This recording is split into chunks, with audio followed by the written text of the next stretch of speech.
রবীন্দ্রনাথ ঠাকুরের সৃষ্টিশীল জীবনের এক বিশাল অধ্যায় জুড়ে আছে কুষ্টিয়ার শিলাইদহ ও সিরাজগঞ্জের শাহজাদপুর।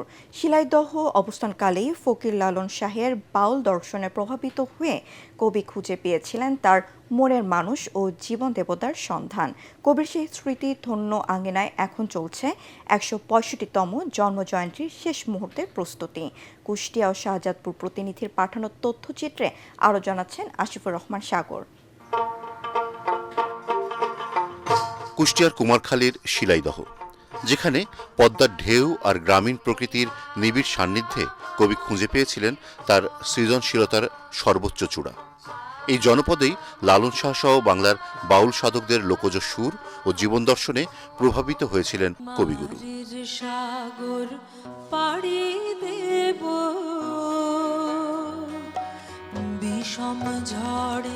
ঊনবিংশ শতকের কর্তাভজাদের গান আর বাউল পদাবলী থেকেই কবি মগ্ন হয়েছিলেন তার জীবন দেবতার ধ্যানে।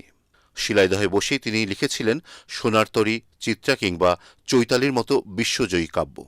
এমনকি নোবেলজয়ী গীতাঞ্জলির অনুবাদও শুরু হয়েছিল এই কুঠিবাড়ির আঙিনায়।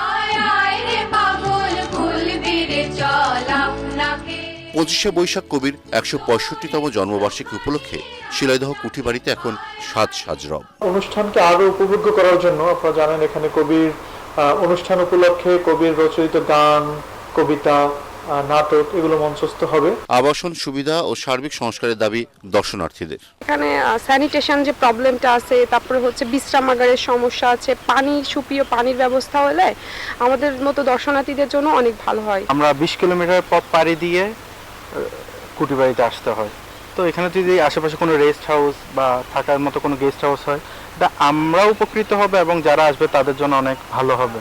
এদিকে উৎসবের আমেজ ছড়িয়ে পড়েছে সিরাজগঞ্জের শাহজাদপুর রবীন্দ্র কাচারি বাড়িতেও। সেখানেও ৮ থেকে ১০ মে পর্যন্ত চলবে ৩ দিনব্যাপী রবীন্দ্র মেলা ও সাংস্কৃতিক অনুষ্ঠান। কাচারি বাড়ি ও অডিটোরিয়াম সংস্কার শেষে এখন চলছে আলোকসজ্জা। শুক্রবার শাহজাদপুরে উৎসবের উদ্বোধন করবেন বিদ্যুৎ ও জ্বালানি মন্ত্রী ইকবাল হাসান মাহমুদ টুকু। প্রাণের এই উৎসবের মাধ্যমে কবির গান আর কবিতা আবারও মুখরিত হবে বাঙালির হৃদয়। আসিফুর রহমান সাগর, ATN বাংলা।